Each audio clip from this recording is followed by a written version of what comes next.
भारत में उच्च शिक्षा के बृहद तंत्र को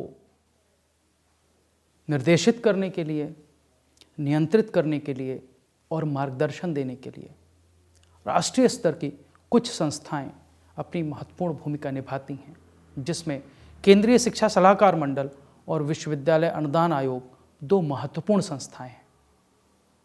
आज के इस सत्र में हम केंद्रीय शिक्षा सलाहकार मंडल CABE, central advisory board on education, cab जिसे कहते हैं, और विश्वविद्यालय अनुदान आयोग, यूनिवर्सिटी ग्रांट्स कमीशन जिसे UGC कहते हैं, इनके कार्य प्रणाली पर विस्तार से चर्चा करेंगे। आइए हम अपनी बात केंद्रीय शिक्षा सलाहकार बोर्ड से प्रारंभ करते हैं। यदि आप इतिहास को देखें तो ये भारत में उच्च शिक्षा के नियंत्रण और इसके मार्गदर्शन का बहुत पुराना बोर्ड है। इसका विचार सबसे पहले स्वतंत्रता से पूर्व कलकत्ता विश्वविद्यालय आयोग जो 1917 में बना और 1919 में जिसकी रिपोर्ट आई उसमें रखा गया। फिर भारत सरकार ने शिक्षा का अधिनियम 1919 बनाया, जिसमें शिक्षा को मुख्य रूप से प्रांतीय और एक स्थानांतरित विषय बनाया गया और केंद्र सरकार के नियंत्रण को न्यूनतम करने की बात कही गई। इसी सिफारिश को कलकत्ता विश्वविद्यालय की सिफारिश के आधार पर अनिवार्यता प्रदान करते हुए भारत सरकार ने तत्कालीन शिक्षा आयुक्त की अध्यक्षता में 1920 में एक केंद्रीय शिक्षा सलाहकार बोर्ड की स्थापना की। ये भारत सरकार ब्रिटिश भारत की सरकार थी। फिर 1923 में सरकार को लगा कि अर्थव्यवस्था पर बहुत जोर पड़ रहा है, तो अर्थव्यवस्था कमजोर होने का हवाला देकर इसको भंग भी कर दिया गया। उसके बाद हर्टॉग कमेटी आई। 1928 में हर्टॉग कमेटी ने जब इसका विश्लेषण किया तो उन्होंने देखा कि भारत सरकार ने शिक्षा से जो अपने हाथ खींच लिए हैं ये बहुत दुर्भाग्यपूर्ण है। ये भारत सरकार और शिक्षा के बीच का तलाक है जो नहीं होना चाहिए। और उसने सुझाव दिया कि केंद्रीय शिक्षा सलाहकार बोर्ड को पुनर्जीवित किया जाए। उसके बाद 1935 में इसे पुनर्जीवित किया गया। तब से समय समय पर इसका पुनर्गठन भले होता रहा हो, लेकिन ये निरंतर काम कर रहा है। तो इसका पहला गठन भारत सरकार ने 8 अगस्त 1935 में किया, जो ब्रिटिश भारत की सरकार थी। उसके बाद ये निरंतर चलता रहा। इसके पुनर्गठन के लिए 19 अक्टूबर 1990 में पुनः प्रयास किए गए। जो वर्तमान में इसकी अधोसंरचना है, जो संगठन है, उसमें इसका अध्यक्ष भारत का शिक्षा मंत्री होता है और उपाध्यक्ष शिक्षा राज्य मंत्री होते हैं। साथ ही इसमें 7 केंद्रीय मंत्री और नीति आयोग का शिक्षा संबंधी सदस्य इसका अंग होता है। पहले ये योजना आयोग का सदस्य होता था। साथ ही राज्यों और केंद्र शासित प्रदेशों में से प्रत्येक राज्य का एक एक प्रतिनिधि न्यूनतम होता है, जो आमतौर पर वहां का शिक्षा का प्रभारी मंत्री होता है। लोकसभा से 4 और राज्यसभा से 2, कुल 6 संसद के प्रतिनिधि होते हैं, जो केंद्रीय मंत्रियों, शिक्षा मंत्री और शिक्षा राज्य मंत्री से इतर होते हैं। साथ ही यहाँ 15 सदस्य पदेन सदस्य हैं, अर्थात कुछ ऐसी संस्थाएं हैं जिनके मुखिया इसके स्वतः सदस्य हो जाते हैं, जैसे UGC है, मेडिकल काउंसिल है, AICT है, ICAR है, NCERT है, NII, NEP, नीपा है, CBSE है, NLM है, ICHR है और भी बहुत सारी संस्थाएं हैं। कुल 15 संस्थाओं के मुखिया इसके पदेन सदस्य होते हैं। साथ ही इसमें 31 विभिन्न क्षेत्रों में रुचि रखने वाले मनोनीत सदस्य होते हैं, जिनका मनोनयन केंद्र सरकार करती है। और केंद्र सरकार के उच्च शिक्षा विभाग का सचिव इसका सदस्य सचिव होता है, जिसके ऊपर इस बोर्ड के संचालन की पूरी जिम्मेदारी होती है। ये करता क्या है? एक तरह से ये राजनीतिक और गैर राजनीतिक शैक्षिक लोगों का बड़ा समूह है। भारत एक बड़ा देश है। देश में विभिन्न प्रकार की विविधताएं हैं। राजनीतिक विविधता भी है, क्षेत्रीय विविधता भी है, भाषागत विविधता भी है। तो जब देश में शिक्षा की बात हो, शिक्षा की प्रगति की समीक्षा हो, तो सब मिलकर समीक्षा करें। यह इसका पहला कार्य है, समय समय पर शिक्षा की प्रगति की समीक्षा करना। साथ ही जब शिक्षा नीतियां आती हैं तो केंद्र और राज्य सरकारें और अन्य सभी संबंधित एजेंसियां इन नीतियों को लागू करें। कैसे लागू किया जाएगा, क्या समय सीमा होगी, इस पर चर्चा करके उचित सलाह प्रदान करता है। ये शैक्षिक विकास के लिए केंद्र और राज्य सरकारों, संघ क्षेत्र के क्षेत्र प्रशासनों, गैर सरकारी एजेंसियों के बीच समन्वय के संबंध में सलाह देता है। कई बार कोई ऐसा शैक्षिक प्रश्न उठा हो जिस पर देश भर में चर्चा हो रही हो, तो ऐसे विषय को यह स्वप्रेरणा से या फिर केंद्र सरकार या राज्य सरकार या केंद्र शासित प्रदेश प्रशासन की सलाह पर उठा सकता है, उस पर चर्चा कर सकता है, उस पर समितियां बना सकता है, उस पर निर्णय ले सकता है। देखा जाए तो केंद्रीय शिक्षा सलाहकार बोर्ड पूर्व विद्यालयी शिक्षा, विद्यालयी शिक्षा, सामान्य विद्यालयी शिक्षा, लड़कियों की शिक्षा और उच्च शिक्षा संस्थानों की स्वायत्तता जैसे विभिन्न आयामों पर अपनी राय देता है। विद्यालयी पाठ्यक्रम में संस्कृति का एकीकरण कैसे हो, सरकारी व्यवस्था के बाहर के जो विद्यालय हैं वहाँ पढ़ाई जाने वाली पाठ्यपुस्तकों और समानांतर पाठ्यपुस्तकों पर एक नियंत्रण रहे, उच्च और तकनीकी शिक्षा का वित्त पोषण कैसे हो, शैक्षिक नीतियों का, शैक्षिक अधिनियमों का कार्यान्वयन कैसे हो, इस सब पर यह बोर्ड अपनी राय देता है। इसके बाद दूसरी बड़ी महत्वपूर्ण संस्था विश्वविद्यालय अनुदान आयोग, यूनिवर्सिटी ग्रांट्स कमीशन है।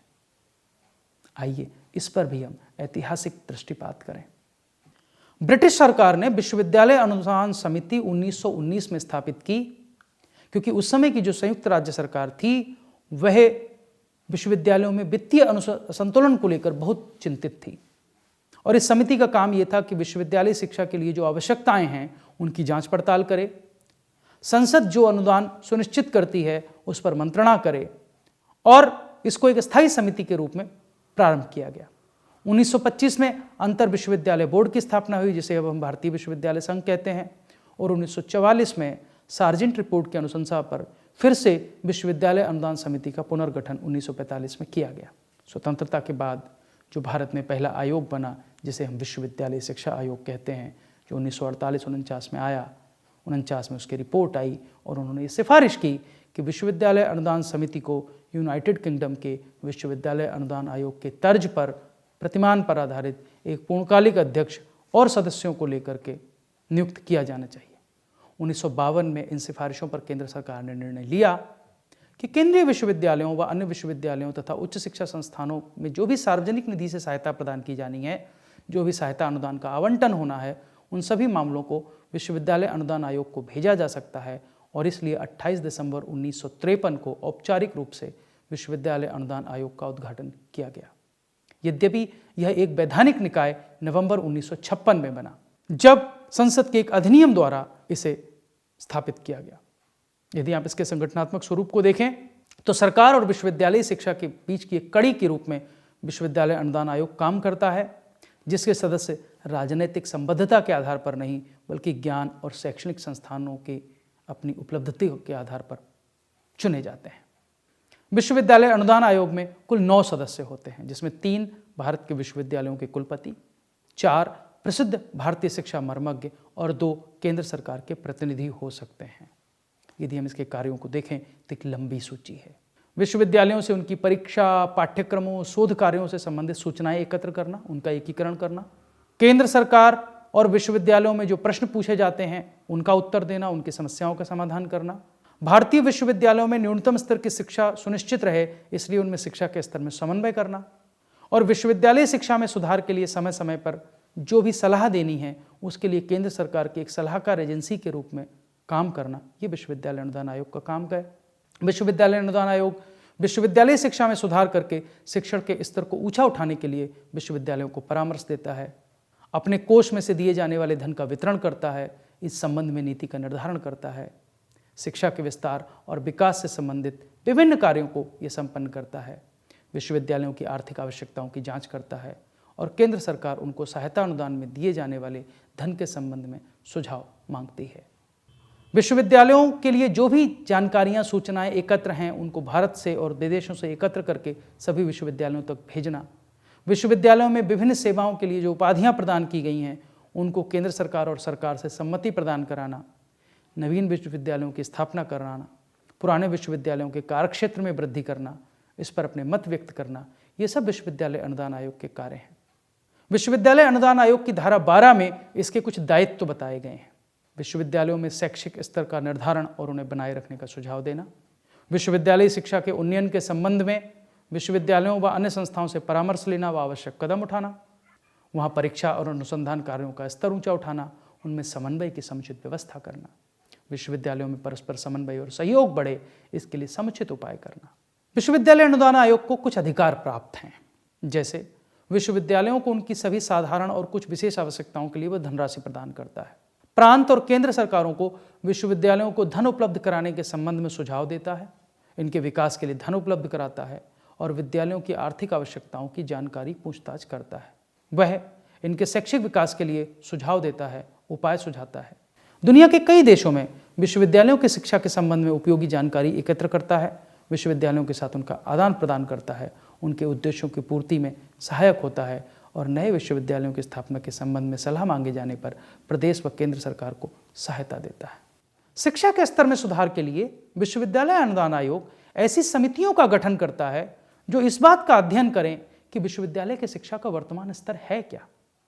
कई बार शोध की गुणवत्ता को सुनिश्चित करने के लिए, बेहतर बनाने के लिए कई विश्वविद्यालयों में ऐसे केंद्र स्थापित किए जाते हैं जो स्नातकोत्तर स्तर पर शोध कार्यों को देख रहे हों। शिक्षा से संबंधित विभिन्न समस्याओं पर शोध कार्य के लिए लोगों को प्रोत्साहित किया जाता है। कुछ विशिष्ट शोध पीठें स्थापित की जाती हैं। शोध कार्य की गुणवत्ता को उन्नयन करने के लिए, उसमें गुणात्मक रूप से विकास के लिए जो कुछ हो सकता है वह विश्वविद्यालय अनुदान आयोग का काम है और वह करता है। कई विश्वविद्यालयों के विभागों को तो उसने उच्च शिक्षा के अध्ययन के लिए विशिष्ट मान्यताएं प्रदान कर सकती हैं। साथ ही शिक्षकों को शिक्षा की नवीन विधियों से परिचित कराया जाए। इस प्रकार गर्मियों में इस प्रकार के प्रशिक्षण शिविर या अवकाश के समय में इस प्रकार के सेमिनार और प्रशिक्षण शिविर का आयोजन, जैसे हम कई बार समर स्कूल कहते हैं, इनका आयोजन करना, विश्वविद्यालयों को सहायता प्रदान करना, इन सुविधाओं को शिक्षकों के लिए उपलब्ध कराना, यह भी विश्वविद्यालय अनुदान आयोग का काम है। विश्वविद्यालय अनुदान आयोग विभिन्न आयामों पर पुनरावलोकन समितियां निर्धारित करता है। ये समितियां संगठित होकर विभिन्न विधियों से संबंधित आवश्यकताओं का अध्ययन करती हैं, वहाँ के शिक्षण और शोध कार्यों का विश्लेषण करती हैं और पाठ्यक्रमों को समाज की आवश्यकताओं के अनुरूप उपलब्ध कराती हैं।